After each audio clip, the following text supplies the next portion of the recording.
Olá, gente, tudo bom? Hoje estou aqui para mais uma aula, né, desse livro aqui do Gilles Deleuze, né, Cursos sobre Spinoza, certo? Que eu venho tratando já dos capítulos desse livro, ok? E hoje eu gostaria, né, de tratar da aula A Potência e o Direito Natural Clássico, né, que foi uma aula do dia 9 de dezembro de 1980, que o Deleuze deu sobre Spinoza, certo? Então, vamos lá. O Deleuze começa essa aula, certo? Trazendo uma, uma criação linguística, né? Uma criação de uma palavra, na verdade, né? É uma palavra que, na Renascença, né, o Nicolau de Cusa, ele criou, né? Que a palavra é possessed, né? Eu não sei pronunciar, certo?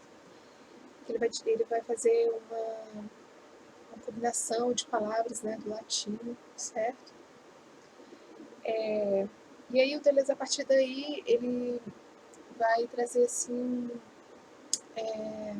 uma definição, certo? Sobre potência, né? Potência, essa palavra potência, ok?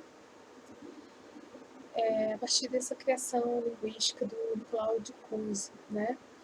E Deleuze, ele vai dizer, né, que essa palavra potência é aquilo que se pode em ato, né? Ele vai definir essa palavra como aquilo que se pode em ato, certo? Não aquilo que pode ser definido por sua essência, mas por aquilo que se pode em ato, né? Ele vai dizer que essa palavra, né, potência, né, a potência, é uma espécie de quantidade intensiva, né? Não é uma quantidade extensiva, é uma quantidade intensiva. Mas a gente vai entender isso, né, ao longo dessa aula, né? E aí ele vai logo dizendo o que ele pretende evitar em relação a essa noção, certo? Ele vai mostrar, né, que o Nietzsche, né, e o Spinoza, que eles trazem essa ideia, né, essa questão, é, é que eles não estavam falando, certo? O que o que as coisas querem é sim a potência, né? Ele vai dizer, né? O que as coisas querem é a potência, certo? Não o poder, certo? O que cada um quer não é o poder, é a potência. E a potência não é um objeto da vontade, certo? Também não pode ser definido, também ele vai dizer, né, por uma essência qualitativa, né? Como o homem é um ser racional, depois veremos mais adiante, né? Eu vou explicar essa questão que o Deleuze também traz, certo? Mas é definido por uma potência, né, codificável, né? Vamos ver isso, né? Então, ele vai dizer então, né, que essa história de definir, né, o direito, definir as coisas pela potência, né, está no direito natural, né, presente nos manuais do direito, da sociologia, certo?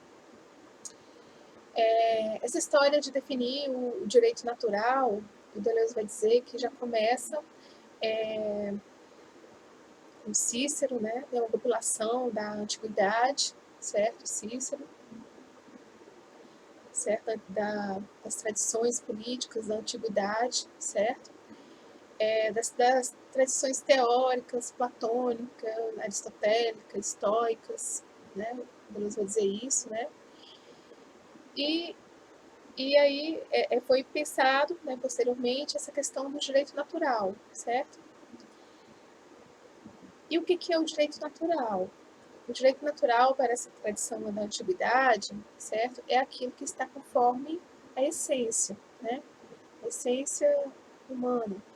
Então, o que é essa essência humana? Né? A essência humana é o homem ser um animal racional, né? Presente nessa percepção, certo? Isso aí definiria o direito natural. O homem ele tem o direito de ser um animal racional, ok? Ser racional é a lei da sua natureza, certo? E está referente à sua essência. Né? Qual é a melhor, então, sociedade? A melhor sociedade é aquela capaz de realizar a essência humana, né? Que é ser um animal racional, certo? E os direitos e os deveres, né? Os deveres são funcionais, né? Eles existem para realizar a essência, né? Que é de fazer uma sociedade que melhor sociedade que realize a essência humana de ser um animal racional, ok? E aí tem né, na antiguidade a figura do sábio, né? Sábio, que até já falo em alguns vídeos anteriores, né? Quando o Foucault vai tratar essa questão do sábio. Mas é uma questão bem complexa isso, né? O sábio é aquele, né, que sabe realizar essa essência dentro dessa sociedade, né?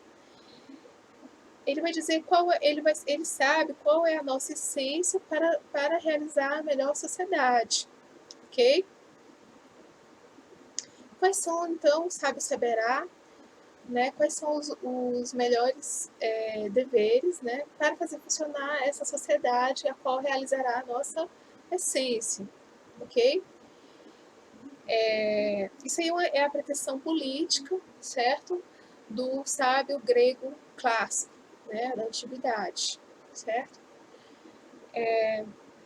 Então, a Igreja Católica ela vai se apropriar dessa ideia, né? Dessa questão, certo? Desse pensamento, e ela vai se colocar no lugar do sábio clássico, né? Para conduzir a vida das pessoas, ok?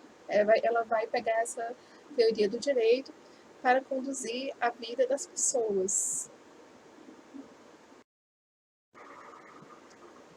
Deleuze, então, ele vai aqui trazer uma parte do pensamento, né, do Hobbes, né, que o Spinoza ele retoma, certo? Uma parte, né? No momento em que o Hobbes diz que as coisas não se definem pela sua essência, certo?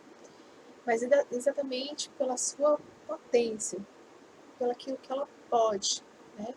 Então, o direito natural não está voltado para a questão da essência, como tem na antiguidade, né? Que eu trouxe aqui falando do Cícero, né? Das compilações da antiguidade greco-romana. Mas no direito natural está vinculado à questão da potência, naquilo que se pode. Então, os peixes, ele dá o exemplo, né? Os peixes grandes comem os peixes pequenos. Então, ele realiza o seu direito natural, certo? Ele realiza aquilo que ele pode. Então, no direito natural, tudo é permitido, certo? Por exemplo, no direito natural, se eu quero matar o meu vizinho e eu posso fazer isso, estaria no meu direito natural, ok? A lei natural, se eu puder fazer, né? Mas existe o estado social, certo? No estado social, há as interdições, há as proibições, certo? Eu não posso fazer aquilo que eu posso, né? Existe o direito social, né? Que o direito social exatamente implica, né? Controlar, barrar, né? O meu direito natural, que é fazer aquilo que eu posso, né? E aí o problema da política é transformar os homens em seres sociais, né? E o direito, ele é a operação, né, de trazer o dever social, o homem um ser social, ok? Então, os deveres são uma forma, né, de limitar esse direito natural, de eu realizar aquilo que eu posso, certo? Então, para Hobbes, ele não vai aqui tratar dessa questão do o homem como um ser racional. Ele vai dizer que não há nenhuma diferença entre o louco e a pessoa lúcida, certo? Do ponto de vista do direito natural, porque cada um faz aquilo que pode, né? É de seu direito de realizar aquilo que pode, certo? Também não há a competência do sábio para governar as pessoas, certo? Por quê? Porque a sociedade ela existe por um consentimento, certo? E não por um sábio, né, que vai realizar uma essência humana ligada à razão. Então, há uma substituição, né, o Deleuze vai dizer, do princípio da competência do sábio para o princípio do consentimento, né, nesse momento. Bom, essa concepção do Hobbes, né, influenciou, né, a política, okay? E também influenciou Spinoza, certo? Spinoza ele retoma essa questão do Hobbes, né? Mas o Spinoza ele vai ter algumas mudanças em relação a esse pensamento, né? Que não é uma quantidade extensiva, primeiro, e também ele não está tratando do poder, né? Da vontade, dessa questão do poder que se pensa, né? Mas da potência, né? Ele vai discordar que nós somos aquilo definido por nossa essência, e se nós somos definidos, sim, por aquilo que podemos, né? Por aquilo que se pode, ok? Mas o Spinoza, né, ele vai definir por uma potência intensiva, né? E, e ele vai tratar das maneiras de ser, certo? Para compreender essa maneira de ser, a maneira de ser que o Spinoza ele fala aqui, né, que ele traz, o Deleuze ele mostra aqui um exemplo, né, que para não complicar essa compreensão, ele diz assim: façam o seguinte, né? Ele vai tomar aquela ideia do eterno retorno do Nietzsche, certo? E ele vai perguntar assim: aquilo que vocês fazem, pense, aquilo que vocês fazem vai se repetir infinitas vezes, certo? É um bom critério, ele diz, para compreender essa questão dos modos de existência, certo?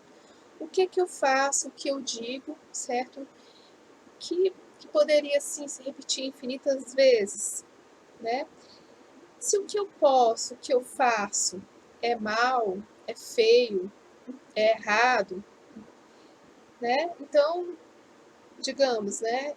Isso estaria ruim, né? Não seria um modo de existência bom, ok?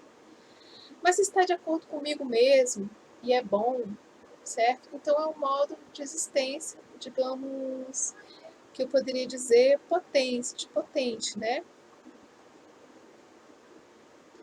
Veja se aquilo que você faz, né, que pode se repetir infinitamente, está de acordo com você mesmo, certo? E é bom para você, se não é feio, se não é errado, ok? Então, as pessoas que vivem não de acordo consigo mesmas, né, fazendo algo que não lhe traz uma impotência no modo de existir, certo? Elas não vivem de acordo consigo mesmas, e o Deleuze vai dizer que isso é um veneno, né? Isso é o que causa as neuroses, certo? Pessoas que vivem assim, elas vivem como vampiros, certo? E aí, Deleuze vai dizer que é necessário, é importante, sentir o tom das pessoas, certo? O homem forte é aquele que está conforme consigo mesmo, certo? Ele vai dizer que é um estilo de vida, um modo de vida, Uma pessoa doente, ela pode ser um homem forte, não está relacionada a isso. Por exemplo, a saúde ou a força física, de forma alguma, certo? Uma pessoa doente, ela pode ser uma pessoa forte se ela tiver um modo de vida coerente com ela mesma, certo? Ele vai dizer que existe um estilo de vida do escravo, né? Que é do homem impotente. Os impotentes são os escravos, né? E não está, os escravos não está relacionado aqui, certo, com um status social, certo? Não, digamos, pessoas muito bem, né, digamos, financeiramente ou com um status social bom, podem ser perfeitamente sim consideradas escravos, né? É o modo de existência dela que mostra que ela é um escravo. Bom, o escravo ele é um impotente, né? Que não vive de acordo com consigo mesmo. Ele é um impotente, certo? E do lado do impotente escravo, certo? Que está no mesmo, né? Mesma linha que ele, está o tirano e o sacerdote, certo? Então, o que, que há em comum entre o tirano que tem poder, o escravo que não tem poder e o sacerdote que aparentemente só tem um poder espiritual, né? Que se diz ter um poder espiritual. O que, que eles têm em comum? Eles têm em comum a necessidade de entristecer a vida, certo? O seu poder ele só pode ser fundado em cima da tristeza. O tirano, né, ele tem poder porque ele precisa, ele necessita da tristeza dos seus súditos. Não existe um poder tirânico que não tem como base, certo? A tristeza, né, dos sujeitos, que estão sujeitos a esse poder, certo? O sacerdote, né, que pode ser tanto um sacerdote protestante, sacerdote judaico, o sacerdote católico, né, eles têm a necessidade da, da tristeza também dos seus súditos, porque o seu poder se baseia no remorso, na culpa, certo? O sacerdote tem necessidade que o homem, né, se culpe, né, pela sua própria condição, né? Assim ele tem um poder, certo? Então, os tiranos, eles podem rir, né? Spinoza vai dizer, seus favorecidos e conselheiros podem rir também, mas é um riso triste, né? É um riso da sátira, que Spinoza vai dizer, né? É um riso, não, ele vai dizer, não se trata da qualidade do riso, né? Mas é o que está por trás do riso, né? O riso da sátira, um riso triste, que tem como objeto a tristeza, né? Porque é um riso que comunica a tristeza, certo? E assim como o remorso do sacerdote, né? Que o sacerdote também, ele precisa dessa tristeza. Então, o Spinoza vai dizer aqui, certo, que o que tem em comum entre o escravo, o tirano e o sacerdote é a cultura da tristeza, ok?